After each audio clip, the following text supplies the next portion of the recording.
우리 뉴스 어장 말씀 안 해주실 거예요? 아, 뉴스 어장. 네. 어장에 낚이지 마세요.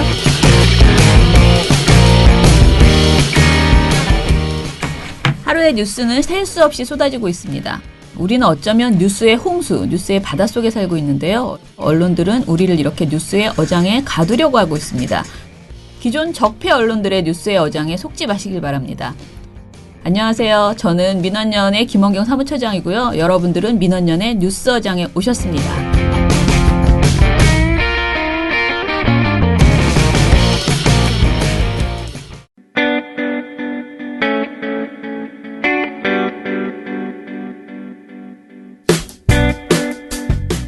안녕하세요. 민원연의 이봉우 활동가입니다.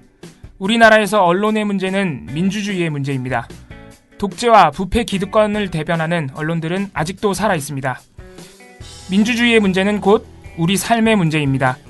사주의 입장을 반영한 권력의 욕심을 투영한 언론, 이들을 감시하려면 전문성과 꾸준함 그리고 투명함이 기초되어야 합니다. 민원연은 1984년부터 시민단체로서 언론을 감시해오고 있습니다. 민주언론시민연합은 여러분의 소중한 후원으로 투명하게 운영됩니다. 민원연 후원으로 언론을 감시하고 견제하는 활동에 힘을 보태주세요. 민주언론시민연합은 여러분의 소중한 후원으로 투명하게 운영됩니다. 후원 계좌 신한은행 100-019-186-241입니다.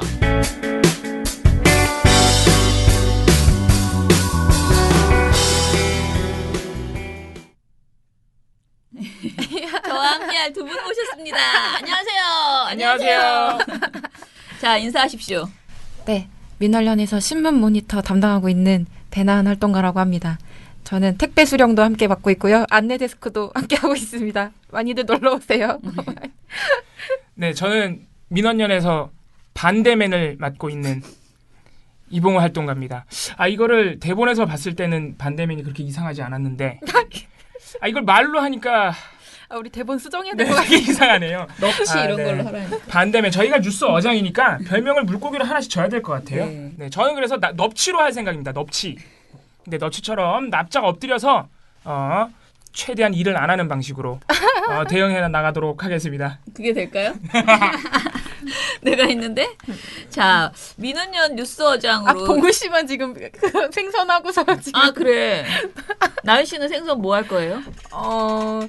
저는 연어? 연어, 약에- 연어 너무 약에 쩔어 있어. 하지 맙시다. 나는 어렸을 때 누가 망둥이 닮았다고 그랬는데. 네, 망둥어, 네, 알겠습니다. 망둥어 김원경 사무차장 네. 진행해 주시죠. 아니, 일단 어제 네. 어땠는지 얘기 좀 해주세요. 어제요? 굉장히 산만했죠. 근데 저는 한 3번은 다시 들었거든요. 너무 재밌더라고요. 그게 진짜- 본인 거를 들으면 진짜 부끄럽다. 아니 근데 어제 생각보다 또 네. 우리 패친 여러분들 네. 민원연 패친 여러분들이 많이 봐주셔가지고 네. 충고도 많이 해주셨어요. 오늘 그래서 우리가 녹음되는 건 라디오 버전으로 녹음되는 건 상관이 없는데 네. 우리 페북 라이브를 위해서는 이 목소리를 좀 키워주실 필요가 있어요. 이게 네. 카메라가 멀어서 그런지 목소리가 너무 안 들린다고 하시더라고요. 네. 알겠습니다. 저는 워낙 커서 괜찮을 것 같은데. 아무튼 저는 재미있었는데 어제 저희가 뭐 이렇게 들이대기 하는 방식으로 했었는데 거기에서 지금 대본이 바뀌어서 이제는 약간 뉴스박하고 비슷하게 각자 자기가 가지고 온 내용들을 소개하는 방식으로 그래서 민원연의 뉴스 어장 안에 신문은 어떤 그 잘못된 어장을 가지고 있었는지 뭐 조선일보의 어장도 살펴보고 뭐 이런 식으로 가는 것 같아요. 그래서 오늘 먼저 신문 이야기부터 할까요?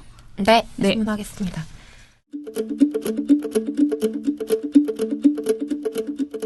신문 조선일보 얘기를 또 할 것 같은데요. 네. 네.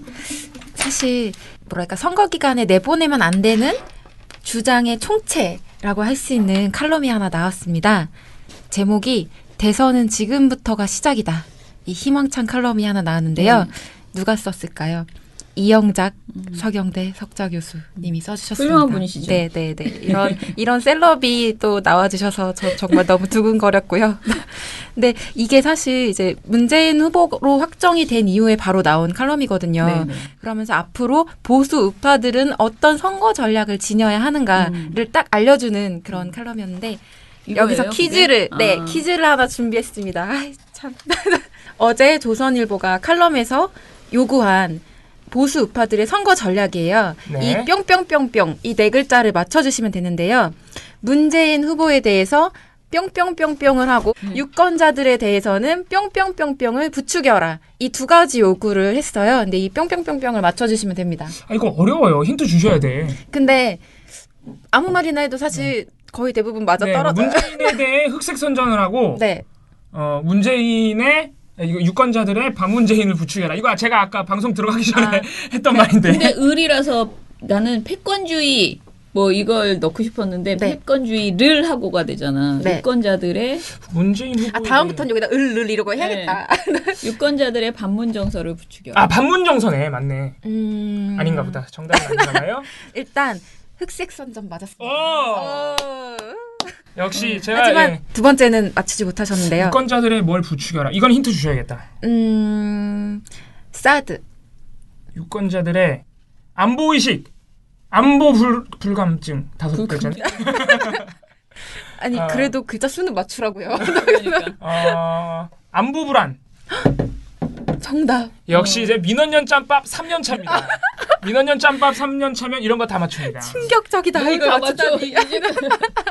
몇 번 던져가지고 지금 나온 건데. 어? 네, 이게 문재인 후보에 대해서 일단 의혹을 제기하라고 막 얘기를 하는데 그 의혹들이 노무현 뇌물 얘기해라.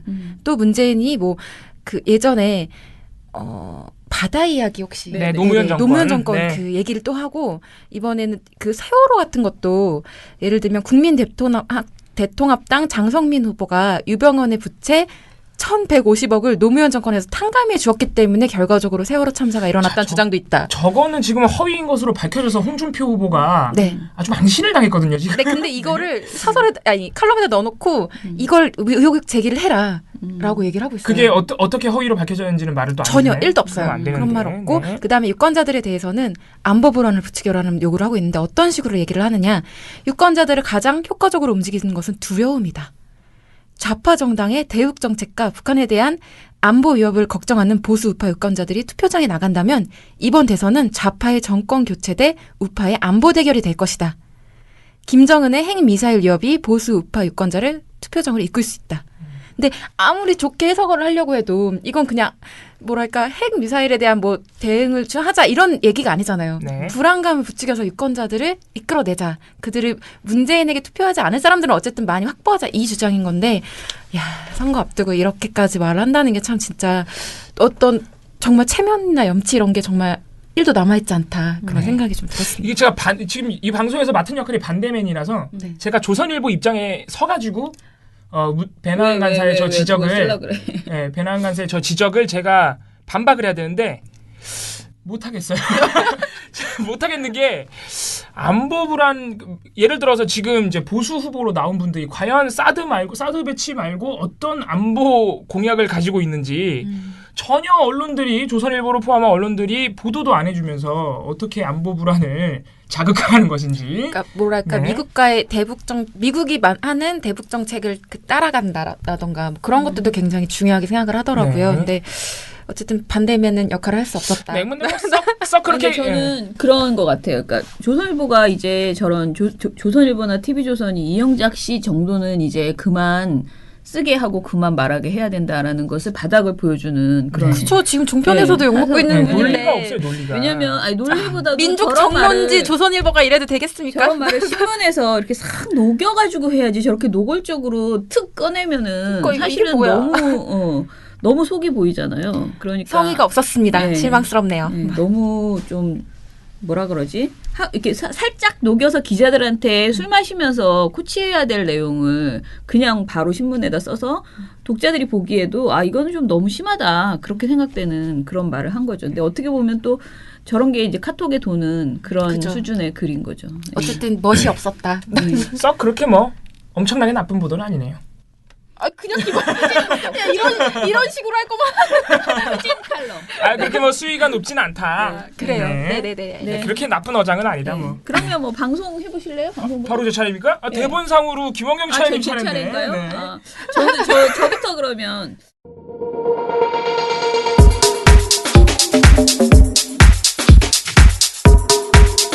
종편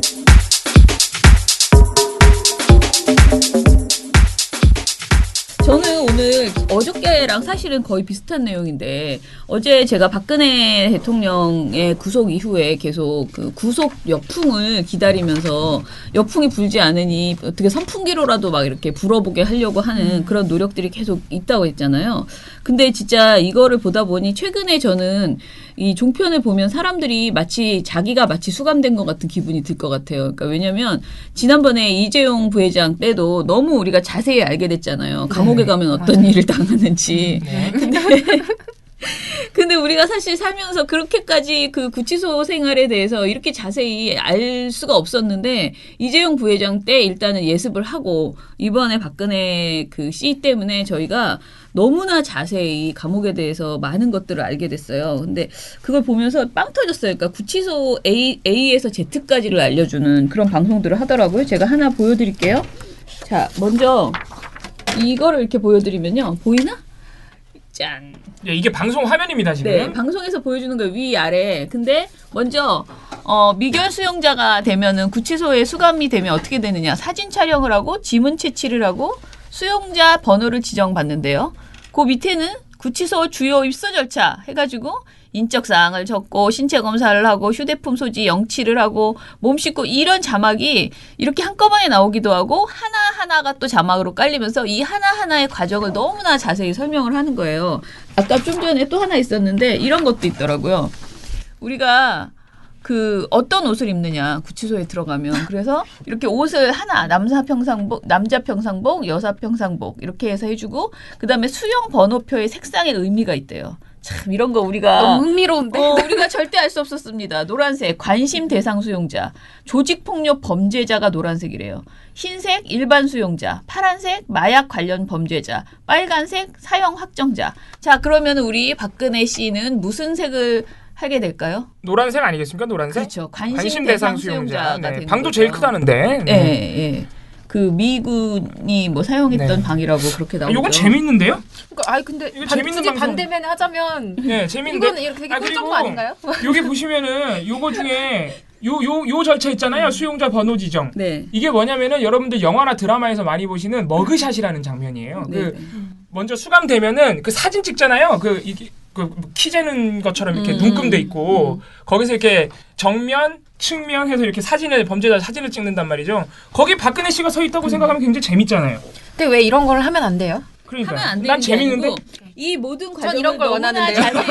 자세히 보여주면서 계속 네. 그 뭔가 불쌍하게 느끼게 하는 거예요. 대통령에게 어떻게 이런 일을 하게 할 수가 있느냐. 전직 대통령에게. 이런 정보만 알려주는 게 동정심을 살까요? 그렇죠. 저는 보면서 막 통쾌함을 느끼는 사람도 있지 않을까요? 아, 종편을 보시는 분들은 통쾌함을 느끼시는 분들보다는 하긴 사실은 우리 아빠 예, 눈물을 굉장히 어르신들이고 게다가 여기서 계속 중간중간에 굉장히 슬프게 이런 지경을 당한다라는 이야기를 하거든요. 근데 제가 또 하나 궁금했던 거 뭐냐면은 여기 뭐라고 나오냐면 신체 검사하는 거 있잖아요. 그 이재용 부회장 때 우리가 굉장히 많이 본 모모 검사 네. 알죠? 모모 검사. 네. 학문이에요? 네. 그거 뭐 뭐라고 해요? 학문 퀴즈 검사. 아니었어요? 아니 보도가 다 나왔는데. 알았어. 네, 학문 검사입니다. 자, 근데 여기에서는 뭐라고 하냐면요. 요새는 많이 개선이 돼서 이제 촬영 기법을 쓴다고 합니다. 이제 모욕적인 방법은 쓰지 않는다고 합니다. 라고 나오는 거예요. 네. 근데 우리가 그때 이재용 부회장 때 엄청 그 검사를 했느냐 안 했느냐 가지고 막 고민이 맞아요, 많았잖아요. 그러면서 그때 말한 것은 한다라는 게 서울구치소 쪽에서 나온 입장이었는데 또 여기에서는 아무튼 방송에서는 물론 여성 수감자랑 남성 수감자랑 그럼요. 다른 건지는 네. 모르겠어요. 근데 이거는 다 같은 걸로 그죠? 저도 네. 그렇게 들었는데 아무튼 촬영 기법을 쓴다. 그래서 요새는 모욕적인 방법은 하지 않는다라고 이렇게 이야기를 하더라고요. 네. 뭐 여러 가지 오늘 첫 끼니 식빵이었고 구석 후 달라지는 생활에서 지금 제가 또 이렇게 보여드리면 이건 컬러를 안 했는데 이렇게 일과표 하루의 일과표를 적어드립니다. 이거는 사실 그 감옥 가기 전에 사저로 나갔을 때에도 대통령에서의 일과표와 사저 일과표를 보여주면서 사실 크게 다르지 않다. 나는 그게 제일 웃겼는데 사저에 가서 생활 일과표를 딱 그려준 다음에 대통령 청와대에 있을 때와 크게 다르지 않다. 이거는 뭐 네. 조롱하는 거 아닌가요? 그러니까 응. 그러니까 본인들도 패널들도 크게 다르지 않다고 예, 얘기를 해요. 그렇게 얘기를 해요. 아, 그렇게 당혹스러우셨겠네. 얘기를 하더라고요. 굉장히 당황스러웠습니다. 아무튼 간에 이런 이야기들을 엄청 많이 하고 그리고 이게 정말 말씀하신 것처럼 놀리는 건지 네. 아니면은 진심인지 이걸 말을 해서 이게 유리하다고 생각하는 건지 뭐 이런 생각이 드는 말들이 있는데 고영신 한양대 특임 교수 이분은 아, 이분- 확실하게 박근혜 대통령을 네네네. 엄청 존경하는 그런 사람이었죠. 근데 이 사람이 채널A 뉴스 특급에서 뭐라 그러냐면은 특히 저는 걱정이 되는 게 박근혜 대통령이 약간의 결벽증이 있는지 병기 이런 부분에서는 해외에 가서도 병기를 남이 쓰는 것은 모두 바꾸고 아니, 조금 바꾸고 그랬다는 보도가 있었는데 저기는 구형 병기 아닙니까? 비대가 달린 그런 병기도 아니고 그런 구형 병기 남이 쓰던 병기를 물론 새로 갈았는지 어쨌는지는 모르겠습니다만 박 전 대통령 입장에서는 견디기가 힘들겠다 그런 생각이 듭니다. 안타깝습니다. 이 얘기를 하거든요. 변기 얘기를 다른 사람은 말 안 꺼냈는데 이분이 제일 먼저 꺼내신 거예요? 아니요, 그건 아니지만 이렇게 자세히 병기를 외국에서 갈았다. 사실 이거를 사람들이 그렇게 많이 믿지 않는 부분도 있거든요. 그러니까 이게 약간 놀리느라고 하는 말인지 그 병기 말이 정말 근데 제가 볼 때는 본인이 정말 안타까워서 하신 말씀일 수 있어요. 네. 그렇죠. 그런 것 같습니다. 그리고 뭐 또 멘탈 갑이다. 우리 그 박 전 대통령이 그러면서 의외로 잘 버티실 것이다. 그러면서 이전에도 18년간 사실 유폐되다시피 했는데 나중에 자서전에서 보면 나는 다른 사람들 응등과 칩거라고 그랬는데 자기는 쓴웃음을 지었다. 이렇게 말을 했다는 거예요. 그러면서 자기는 오로지 하나만 생각했다. 아버지에게 씌워져 있는 오명을 벗겨드려야겠다. 일념 하나로 버텼다. 그런 상당히 강한 멘탈이다라고 이야기를 해요. 그러면서 아마 지금도 잘 견뎌내실 거라고 이렇게 이야기를 하고 전반적으로 굉장히 눈물을 까는 제일 재밌었던 건 이건데요. 그 김광일의 신톤방통 TV조선에서 진행자 김광일이 이렇게 했대요. 아 이건 직접 들려드려야 되는데 울적한 음악을 깔고 박 전 대통령이 구속 수감됐습니다. 지금 이 시각 아마 죄수복으로 갈아입고 독방에 앉아 있을 겁니다. 어떡해. 지금 무슨 생각을 하고 있을까요? 박 전 대통령 일가족을 떠올려 봅니다. 아버지 박정희, 어머니 유경수 두 분 모두 총탄을 맞고 쓰러졌지요. 이거 놀리는 거 아니에요?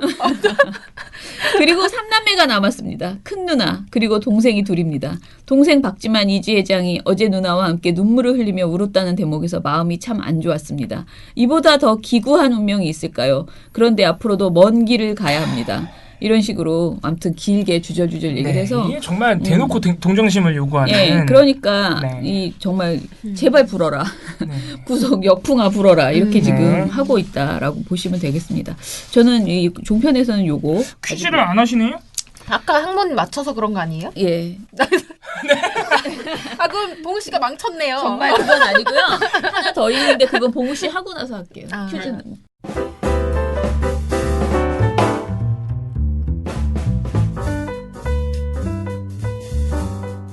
안녕하세요. 민원련 배나은 활동가입니다.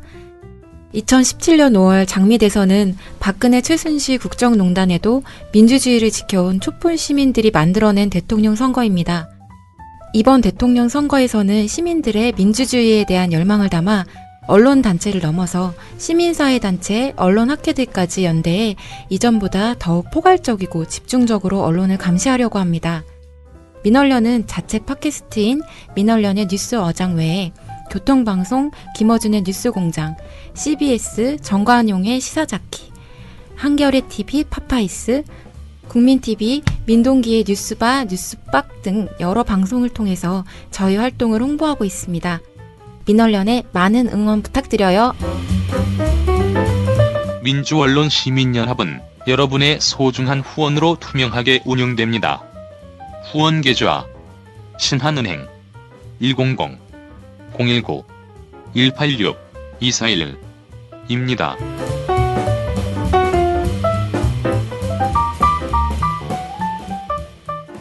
네, 이 아무래도 두 분 앞에서 하시는 걸 보니까 역시 우리 청취자 여러분들의 민심을 반영하는 방송인은 저밖에 없다. 어머. 어제 댓글 중에 되도록이면은 사실관계를 바로잡아야 하는 보도들 위주로 해달라.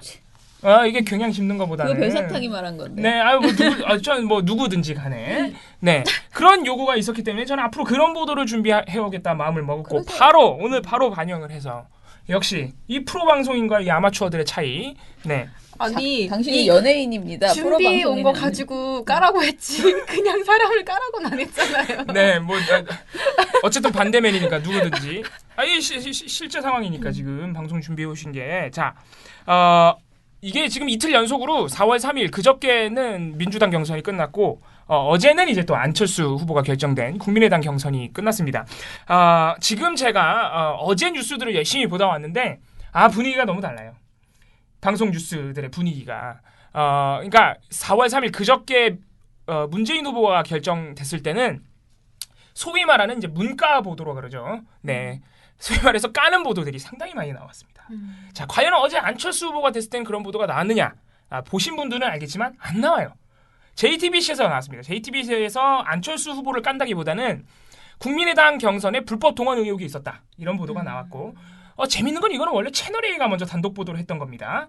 근데 채널A는 보도를 안 하고 JTBC가 보도를 하고 있는 뭐 그런 상황입니다. 아무튼 분위기는 그런데 그러면은 과연 그저께 민주당 경선이 끝났을 때 어떤 문가 보도가 나왔느냐. 이거 여러분들 많이 아실 거예요. 그리고 궁금하기도 하실 겁니다. 문재인 아들 특혜 채용 의혹 보도입니다. 이게 나왔는데 이게 사실 그동안 TV조선에서 많이 했거든요. 채널A랑. 근데 딱 민주당 경선이 끝난 그저께 어디가 보도했느냐? MBC가 보도를 했습니다. 혼자 KBS랑 같이. 네, KBS, MBC가 보도했는데 MBC가 무려 2건이나 했어요. 이 보도를.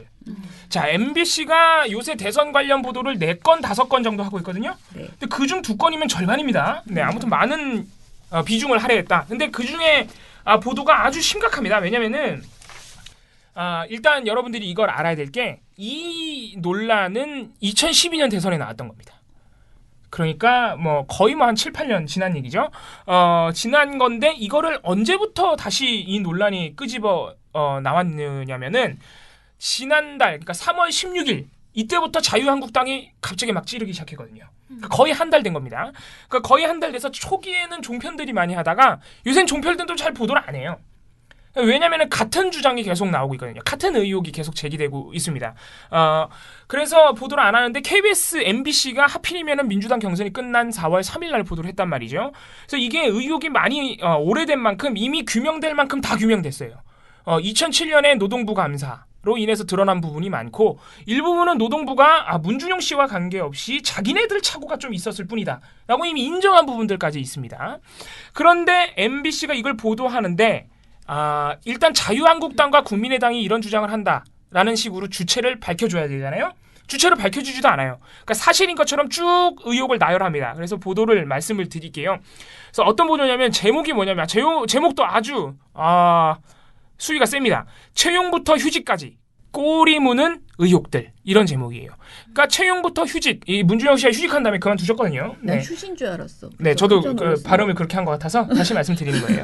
채용부터 휴직까지 꼬리 무는 의혹들. 하고 있는 중간에 계속 인신공격해도 되는 거예요? 네. 그러니까 채용부터 휴직까지니까 처음부터 끝까지 다 문제라는 거예요. 네. 근데 이게 처음부터 끝까지 이미 규명될 부분이 다 규명이 됐습니다. 그래서 MBC 보도 내용을 말씀드릴게요. 한국고용정보원이 낸 채용 공고부터 규정을 이미 어겨서 그 공고 자체가 급조한 정황이 있다라는 의혹. 공고 내용 중 동영상 제작 분야를 뽑는다는 안내는 아예 없었는데 문재인 아들이 이걸 어떻게 알았는지 이걸 알고 자기소개서에다가 자신이 동영상 전문가라고 기재를 했다. 그리고 필수 제출 서류인 졸업 예정 증명서를 기일 내에 제출하지 않았는데도 합격했다. 입사 이후 14개월 만에 어학연수 목적으로 휴직을 했고 휴직 기간을 계속 늘려서 23개월이나 어학연수를 한 다음에 사직했다. 그리고 문준용 씨, 문재인 아들이 응시한 시점에 인사서류가 통째로 사라졌다. 셀 수도 없죠. 아주 그냥 뭐 제가 볼 때는 자유한국당이랑 국민의당이 제기한 거는 싹 다 모아놓은 그런 보도예요. 근데 이거를 사실인 것처럼 보도를 해버린 거예요. 그러니까 문재인 측의 해명이나 이미 규명된 사실들을 아예 언급을 안 했다는 것 자체가 첫 번째 문제인데 그래서 제가 이거를 어떻게 지금 하나하나 제가 다 규명된 사실을 근거로 말씀을 드릴게요. 그리고 기본적으로 이 규명된 사실은 전부 2007년 노동부 감사에서 감사 보고서로 나온 내용들입니다. 그러니까 MBC가 이걸 다 보도를 안 한 거예요. 그래서 먼저 한국고용정보원이 낸 채용 공고가 규정을 어겼고 이게 급조된 거다. 그러니까 급조됐다는 말 자체가 문재인 아들을 위해서 급조했다는 말이잖아요. 사실은 그런 의혹을 제기하고 있는 거거든요. 근데 이게 감사 결과 한국고용정보원이 뭐라고 해명이 아니라 시인을 했냐면은 문준용 씨와 관계없이 이게 감사 보고서에 들어가 있어요. 문준용 씨와 관계없이 자기네 내부 그 사정상 그렇게 빨리 공고를 낼 수밖에 없었다. 이게 무슨 말이냐면은 당시 2007년 감사 보고서에 뭐라고 써져 있냐면은 문준용 씨 채용 당시에 그 내부 비정규직들을 정규직으로 전환해야 되는 상황이었대요. 그래가지고 근데 무조건 정규직으로 전환할 수 없으니까 이게 이제 공고 절차가 있어야 하는 겁니다. 그래서 형식적으로 공고 절차를 내면서 그때 마침 마침 일반직이 필요했던 거예요. 그래서 그것까지 살짝 공고를 낸 겁니다. 2명이 필요하다. 근데 그래서 그 약간 그 규정상의 문제는 있었지만 문준용 씨와는 관계가 없었다. 이렇게 시인을 한 겁니다. 그리고 또 하나 공고 내용 중에 동영상을 뽑는다는 얘기는 없었는데 어떻게 알았는지 문준용 씨가 이걸 알고 썼다. 자, 이것도 동영상이라는 말이 없는 건 맞아요. 그리고 그 공고 내용상 보면은 그 전산 기술 분야라고 돼 있어요. 전산 기술 분야 일반직 2명 채용이라고 돼 있습니다. 자, 이거를 이렇게 냈는데, 그러니까 이거 의혹을 제기하는 것 자체가 약간 그러니까 관점이 이 의혹을 제기하는 자유한국당이나 국민의당 쪽에 쏠려 있다고 볼 수 있는 거죠. 왜냐하면은 전산 기술 분야 하면은 동영상을 떠올릴 수 있는 거는 상식 수준에서 우리가 이해할 수 있어요. 그렇지 않습니까?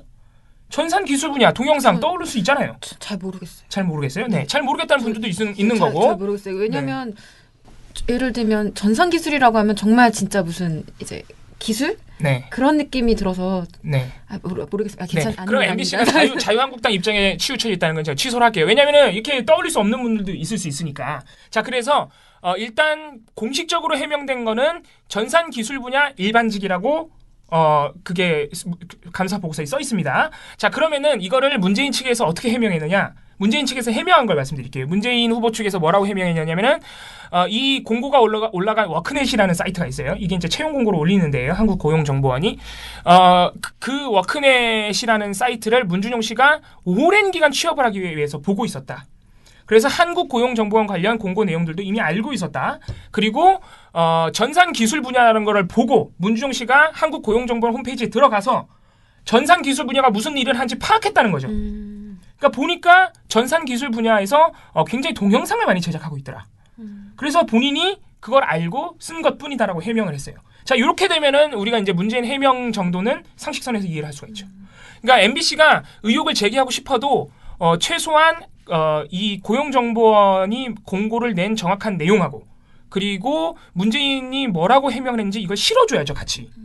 왜냐면 이게 이미 나온 사실들이니까. 최소한 해명은 실어줘야 되는데 그것조차 하지 않았다는 점. 또 하나, 필수 제출 서류인 졸업 예정 증명서를 기일 내에 제출하지 않았다. 자, 요거는 끝난 사안이에요, 사실은. 공고 그 문건, 그러니까 공식적인 당시 공고에 졸업 예정 증명서를 내라고 되지 않아 있어요. 졸업 예정 증명서를 뒤늦게 낸 거는 한국고용정보원이 이미 면접까지 본 다음에 추후에 또 제출하라고 추가적으로 제출을 요구한 서류예요. 근데 이건 사실 진짜 네. 관행처럼 다 네. 그렇게 많이 하는데 네. 진짜 그거는 취준생이면 좀 누구나 아는 그러니까요. 정말 딱 네, 이건데. 이 정도는 또 이제 그거는 우리가 이해할 수 수준식선에서 있어요. 네. 이것도 그러니까 말을 안 해줘요. MBC가 다 말을 안 해주는 겁니다. 그리고 입사 이후 10사일간의 뭐 어학연수를 목적으로 휴직을 했고 너무 오랫동안 23개월이나 휴직을 한 거 아니냐. 이거는 MBC도 뭐라고 비판하기가 좀 그랬는지 일반적이지 않다라는 워딩을 썼어요. 그러니까 뭐라고 비판할 게 없는 거예요, 사실은. 왜냐하면 이게 현행법상으로도 그렇고 한국고용정보원 그 취업규칙상에도 그렇고 아무 문제가 없어요. 법을 어긴 게 아무것도 없어요. 물론 저도 일부분 그렇게 생각해요. 이거 딱 1년이라고 23개월이나 휴직하고 어학연수 갔다 온 거는 좀 너무한 거 아닌가? 이 정도는 저희도 생각할 수 있습니다. 네. 그리고 저는 이런 유력한 대선 주자의 가족들의 뭔가 의혹이 있다면 보도하는 게 맞다고 생각해요. 보도해줘야죠, 당연히. 이거 JTBC도 보도했고 다들 보도하긴 했어요. 근데 MBC처럼 이렇게 보도하진 않았어요. 그러니까 해명이 된 부분이랑 사실이 규명된 거는 같이 말을 해줘야 되는데 일방적으로 보도를 하면서 이런 의혹까지 하나 얹혀줬다는 거죠. 그리고 마지막으로 준용 씨가 응시한 시점에 인사서류가 통째로 사라졌다. 이거는 한국고용정보원에서 뭐라고 이것도 해명을 했어요. 문재인 측도 아니에요. 한국고용정보원이 이게 개인정보 그 관련법상 채용 관련한 서류들을 가지고 있다가 3년 이내에 폐기하게 돼 있대요. 이미 폐기를 한 거예요. 법에 따라서. 뭐 어떡하라고. 그러니까 이미 한국고용정보원이 법에 따라서 폐기한 거를. 그래서 이 정도로 저희가 규명된 사실을 요약을 해드릴 수 있겠습니다. 사실 저도 근데 이게 고민이 좀 있는데 이 바로 문재인 후보 관련 보도가 나온 날 지면에 6개 일간지가 동시에 다 문재인 후보 아들 채용 의혹을 다 보도했어요. 네, 보도할 수 있어요. 다 보도를 하고 어쨌든 이거에 대해서 유력 대선 주자이기 때문에 해명해야 된다. 이렇게까지 요구를 했단 말이에요. 네네. 근데 앞서 말씀하신 내용대로라면 이미 해명이 다 돼 있는 거고 더 이상 할 수 있는 게 없는 거 아닌가요? 그렇죠. 입증할 수가 없어요. 네. 입증할 수 없는 상황에서 유력 대선 주자라는 이유로 계속 해명하라고 보도를 그러니까 더 추가 뭐 숨기거나 뭐 이런 걸 떠나 그냥 그런 요구를 하는 것 자체도 네. 문제 보도로 봐야 되는 것인지 아니면 해명을 요구하는 보도 그런 식으로 그러니까 계속 끊임없이 언급을 하는 것조차도 흑색 선전의 일종으로 봐야 되는 것인지 그 선을 사실 제가 모니터할 때 약간 잡기 어렵더라고요. 어느 정도까지를. 저는 그걸 어떻게 지금 산정을 하고 있냐면은 이게 저희가 이미 보고서들을 쓰고 있기 때문에 나오는 고민인데 저는 어떻게 세고 있냐면은 이거를 검증 보도로 내야 된다고 생각해요. 그러니까 의혹을 그냥 나열하면은 저는 문제 보도로 찍고 있습니다. 그러니까 예를 들어서 자유한국당의 입장을 빌어서 그냥 자유한국당 우리가 어제도 얘기했던 따옴표 보도 네. 그냥 자유한국당의 주장을 그냥 쓱 나열하고 보도가 끝나요. 그럼 저는 문제 보도로 보고 있는 거죠. 문제 보도로 보면서 저는 근데 보고서에 한마디씩은 해줍니다. 이해는 할 수 있다. 유력 대선 주자니까 이런 의혹이 있으면 보도하는 건 맞는데 보도의 방식이 잘못됐다. 보도의 방식이. 왜냐면은 이게 이제 대표적인 반대급부들, 그러니까 우리가 반면교사로 삼을 수 있는 보도들이 몇 가지 있어요. 예를 들면은 한국일보에서 이걸 팩트파인더라는 팩트체크 일종인데 팩트파인더에서 이거를 한번 짚었어요. 근데 팩트파인더 보도가 굉장히 좋은 게 이미 규명된 제가 방금 말씀드린 규명된 내용들을 이렇게 하나하나 짚어주면서 그러면서도 남은 의혹들이 몇 가지 있다고 말을 해요. 예를 들어서 뭐 휴직이 너무 길다 이런 것도 MBC처럼 일반적이지 않은 사안이기 때문에 충분히 의혹을 제기할 수 있고 제가 볼 때 이런 부분은 문재인 후보가 해명을 해줘야죠. 어떤 사정이 있었다. 개인적으로 이건 해줄 수 있는 거잖아요. 일반적이지 않다는 느낌들이 있으니까 이런 부분도 말해주고 또 한국일보가 말하는 거는 이 서류가 사라져버렸기 때문에 네. 아까 말씀드렸던 법상으로 그래서 규명을 할 수 없는 부분이 있다. 구체적으로. 그리고 이런 부분에 대해서는 문재인 후보가 강하게 해줄 필요가 있다. 이 정도 지적을 우리가 할 수 있잖아요. 네. 그래서 이렇게 규명된 사실들을 말을 해주고 의혹을 이렇게 해명하라고 해야지 무조건 그냥 자유한국당이 이렇게 주장했다. 해명해라. 이런 식으로 하면은 보도의 기본이 안 지켜진 거죠. 저는 그렇게 보고 있습니다. 저는 일단은 조금, 예, 그 지금 말한 것처럼 그러니까 밝힐 수 없는 내용에 대해서 계속 얘기하는 것 있잖아. 입증이 불가능한 것에 대해서 계속 이야기하는 것은 그냥 그 이 불씨를 마치 지금 어떻게 생각하냐면은 제2의 이해창이 될 것이다라는 주장을 네, 막 그런 식의 보도도 하잖아요. 나오죠. 예, 그래서 그 이해창 이해창 씨 아들의 뭐였죠 몸무게 뭐 이런 거 이야기하면서 계속 그때 그랬던 것처럼 이번에는 이게 뭐 문유라 뭐 이렇게 해서 이걸 몰고 가야 된다 이 불씨를 살려야 된다라는 게 지금 보수 언론의 굉장히 큰 사명감이에요. 그래서 이거를 계속 보도를 어떻게 해서든 재탕3탕을 해서 계속 내려고 하는데 그것을 이제 팩트 체크를 한다는 변명. 사실 저는 검증 보도라고 말하지만 검증이 불가하거든요. 이제 더 이상 검증할 게 없는 거예요. 이미 검증이 다 끝나버려서 네. 그런 거를 계속 팩트 체크를 그 빌미로 해서 검증 보도를 한답시고 해서 계속 또 하고 또 하고 또 하고 하면서 새로운 밝혀지는 것이 하나도 없어요. 그러면 저는 밝혀진 게 없으면 포기해야 된다. 보도하지 말아야 된다라고 생각하는데 그걸 또 내고 또 내고 또 내고 하면서 어제 들은 얘기 또 하고 또 하고 이렇게만 지금 되고 네, 있는. 그게 반복적으로 나온다는 게 사실 제일 큰 문제죠. 똑같은 내용이. 네, 그래서 이거는 어떻게 보면 보도라기보다는 그냥 선전 홍보다. 네, 맞습니다. 예, 그래서 우리가 흑색 선전이라는 말이 딱 이거에 맞다라는 생각이 드는 특히 거죠. 제가 MBC 보도가 굉장히 나쁘다고 생각하는 거는 진짜 자유한국당 입장을 따옴표 처리해서 보도하는 거는 양반이에요. MBC는 그런 쉽게 말하는 기본적인 금도도 안 지키는 거죠. 다운표를 네. 버렸어 또. 따옴표 마저 버렸어요. 따옴표 마저. 마치 이런 의혹이 실제하는 것처럼. 근데 네. 지금 언론들이 계속 하는 게 우리가 오늘 나쁜 보도 1위로 뽑은 무슨 채널A가 기권표를 무효표로 네네. 제목으로 했다 그랬잖아요. 근데 그 보도도 사실 가장 큰 문제는 그 무효표 프레임이라는 것이 결국은 국민의당에서 만들어낸 프레임인데 국민의당이 당과 당 사이의 싸움 속에서 어떤 주장을 하는 거잖아요. 극단적으로 이렇게 뭐라 그러지? 이렇게 낙인 찍는 주장을 딱 네. 저건 무효표다라고 말을 했는데 그걸 언론은 이쪽 당끼리의 지금 싸움 굉장히 지금 나름 치열한 그 대선 과정 속에서 어떻게 보면 일부러 더 세게 말하는 건데 그 표현이 적절한지 자기들이 판단을 해서 그거를 이렇게 규명을 처리를 해줘야죠. 해야 되는데 네, 규명을 해줘야죠. 그게 아니고 국민의당 프레임을 그대로 가져오는 가져와서 거예요. 예. 그냥 그대로 제목으로 처리하고 계속 방송을 했잖아요. 네. 그거랑 지금 이것도 똑같다는 거죠. 자유한국당과 바른정당 뭐 이런 정당들이 내놓는 이거 아니면 지금 문재인 그 대세를 꺾을 수 있는 게 이제는 종북이나 이런 것보다는 이거라고 생각하는 네, 이게 거예요. 더 치명적이라고 아들 문제라고. 볼수 그래서 있겠죠. 이거 아니면 할 게 없는데 사실 저는 모든 문재인 후보의 모든 그 해명 중에서 제일 설득력 있는 건 그거 같아요. 이명박 정부에서 정말 박근혜 정부도, 네. 박근혜 정부까지 10년간 진짜 털만큼 털었는데도 안 나온 거죠? 안 나온다. 안 나와서 이거밖에 없는 건데 이거를 아무것도 더 이상 밝힐 수 없고 그러니 이제는 그 뭐라 그럴까 들쑤시기만 하는 거밖에 할 게 없는 그런 상황 속에서도 계속 이걸 들쑤셔 보는 거죠. 그냥 국민 정서를. 네. 그래서 이 부분에 있어서는 좀 언론이 따라가지 말아야 되는 프레임인데 계속 네. 따라가고 있다 이렇게 생각이 들어요. 반복적인 보도는 정말 네, 문제가 있습니다. 이 얘기가 너무 길어져 버려가지고 그러니까. 제 퀴즈를 할까요 말까요? 시간 관계상 하지 퀴즈 말까요? 해보세요 네, 한번. 해보세요. 아니. 잘리면 되지. 우리의 팟캐스트에서 유능한 자르면 되지. 우리 유능한 자, 이 PD님이 이 악물어. 제가 준비한 퀴즈입니다. 빨리 자. 뒤집어줘. 자, 제가 준비한 퀴즈. 저희가 얼마나 소통이 안 되는지는 각자 준비한 폰트가 이렇게 다르다는 거. 네. 보시면은 TV조선이 꼽은 문재인의 약점은 땡땡땡땡이다. 그리고 안철수의 약점은 땡땡땡땡땡이 없다. 아 너무 어렵다. 이거. 자, 이건 힌트를 드릴게요. 힌트. 자, 문재인의 약점은 땡땡땡땡 네 글자. 요거는 쉬울 것 같은데. 자, 문재인 후보. 편가르기. 자, 비슷한데 문재인 후보가 계속 이것 때문에 욕 먹고 있어요. 그러니까 처음부터 끝까지. 패권주의. 네. 아. 네, 이건 쉽죠. 문재인의 약점은 패권주의다. 자, 안철수의 약점은 5글자가 없다.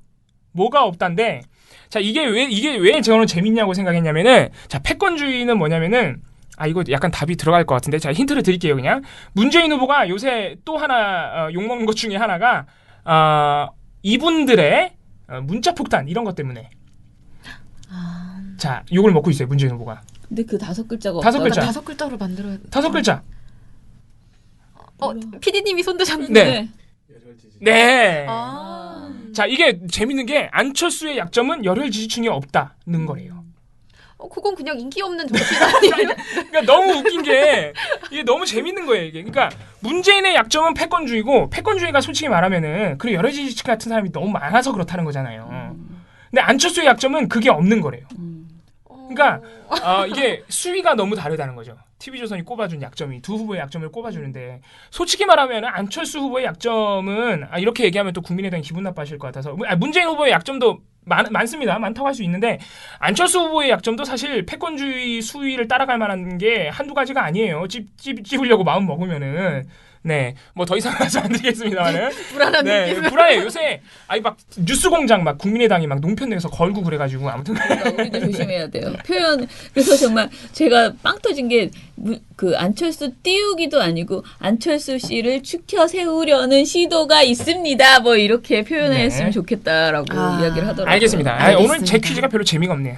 아니 저 왜요? 마지막으로 네네. 빨리 이제 시간이 없으므로 자 저는 오늘 포털 이야기 어저께도 못하고 계속 제가 뉴스공장에서도 잘려서 못했던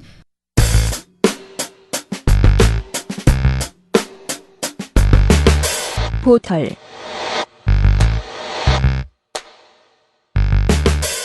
일단 저희가 포털을 모니터를 하기로 해놓고 너무 뭘 해야 될지 이제 좀 두서없이 지금 애를 쓰고 있어요. 그래서 이것도 해보고 저것도 해보고 그러는데 뭐 지금 현재 잡힌 거는 네이버의 메인 화면에 뉴스 메인 화면 모바일 뉴스 메인 화면에 있는 맨 위에 뜬 기사 그 기사에 뭐 주요한 그 대선 후보들이 얼마나 공정하게 공평하게 나오고 있는가 뭐 이런 것들을 지금 보고 있습니다. 근데 제가 어제 뉴스공장에서 얘기한 거는 지금 이미 그 경선이 끝난 경선이라기보다는 대선 후보가 선출된 정당이 있습니다. 바른정당과 그 자유한국당은 경선이 끝났고요. 그리고 국민의당과 민주당은 민주당 월요일, 국민의당 화요일 네, 이렇게 다 끝났죠, 어제도. 예, 그렇게 이제 끝났는데 저희가 이 모니터를 할 때는 국민의당과 민주당 결과가 아직 안 나왔을 때여가지고 제가 오늘 이제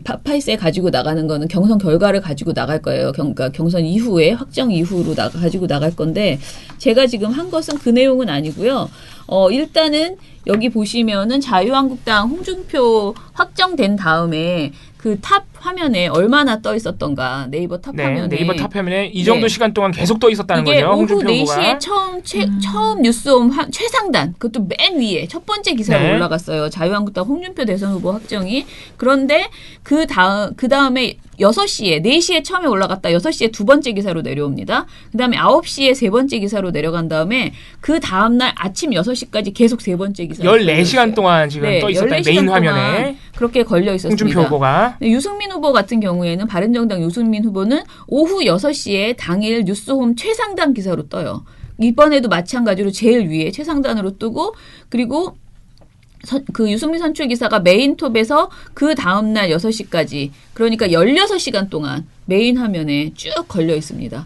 그러니까 어떻게 보면 제일 지금 좋았던 거는 이 유승민 후보였던 네, 것 제일 같아요. 긴 시간 동안 떠 그죠? 있었던 예. 거죠. 그리고 이제 국민의당과 민주당은 저때 당시에 확정은 아니고 영남이 있었어요. 그래서 영남 경선 소식을 어떻게 실었나를 봤는데요. 국민의당 안철수 영남 압승 관련한 기사가 땡 질문으로 얼마나 있었을까요? 그냥 아무 시간이나 이거 어떻게 알아요, 이걸? 5시간? 업다운? 아니 왜냐면 이 둘을 비교해 봐봐요. 자유한국당하고 바른정당하고 비교했을 때 어느 국민의당 정도 12시간. 어, 업다운? 업다운? 네. 다운. 다운? 그보다 적게 들어. 8시간. 10시간. 아, 이렇게 금방 말해. 10시간이었습니다. 근데 국민의당은 어땠냐면요.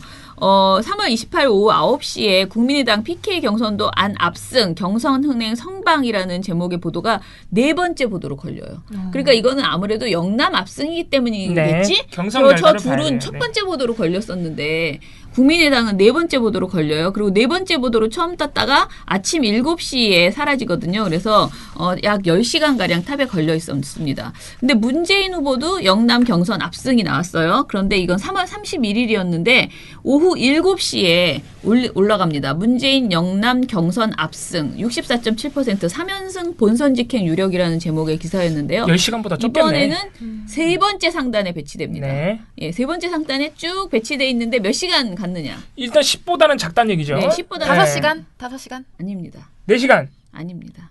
6시간? 아닙니다.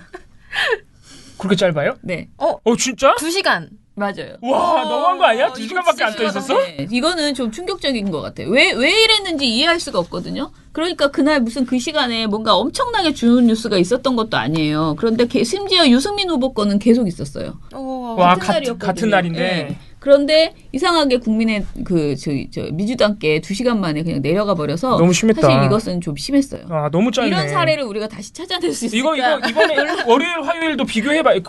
네. 비교를 해봐야겠네요. 네, 저는 그래서 네. 오늘 이제 월요일 화요일 지금 네. 비교하고 이거 있거든요. 이정현 안에서. PD님이 하시는 일이죠? 네.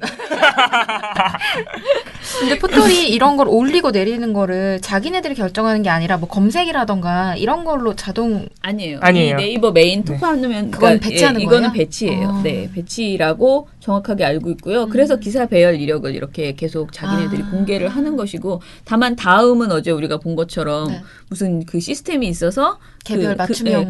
개별 맞춤형이라고 하는데, 근데 이제 우리 박 부장 주장이 그거잖아요. 그래도 기본은 있다. 우리가 약간씩 차이가 있을 뿐이지 기본적으로 중요하다고 판단되는 뉴스는 그래도 배치가 돼 있더라고요. 근데 약간씩 그 순서가 흥미이죠. 달라요. 네. 그리고 이 사람이 연예 기사를 많이 보면 연예 기사가 좀 더 많이 노출되고 뭐 이런 식의 그 차이는 좀 있지만은 뭔가 아무튼 다음은 어떻게 해야 될지 지금 아무튼 고민이 돼 있는데 네이버 문제는 지금 심각한 것 같고요. 아마 국민의당과 그 민주당 이번 최종 결과는 제가 보기에는 얼마나 오래 떠 있는가 보다는 제목을 가지고 봐야 되지 않을까. 제목의 유불리 정도가 좀 다르게 차이가 나지 않을까 그런 생각이 듭니다. 그래서 오늘 열심히 들어가서 지금부터 모니터를 해서 이 파파이스도 가지고 나가야죠.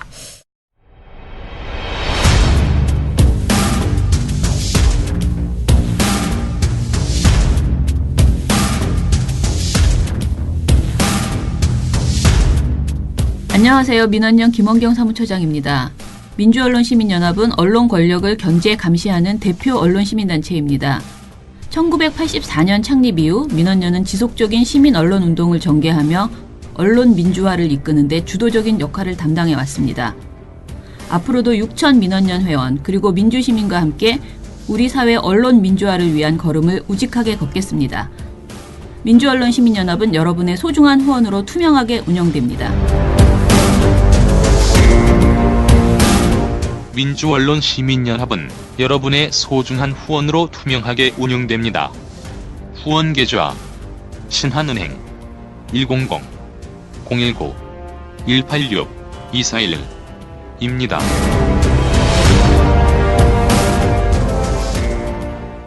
자, 오늘 민원연 뉴스어장 여기까지만 하겠습니다. 배가 고파오기 시작합니다. 저희가 오늘 약속했던 11시에 못하고 좀 이렇게 준비하고 뭐가 좀 잘 안 되고 그래서 오래 걸렸습니다. 네. 그래서 죄송하고요. 마무리 멘트 하겠습니다. 준비한 게 있는데 다들 아시나요? 네. 여기서부터입니다. 네, 아시죠? 자, 오늘 민원연의 오늘 민원연의 뉴스어장은 여기까지입니다. 여러분 어장에 속지 마세요. 안녕. 안녕.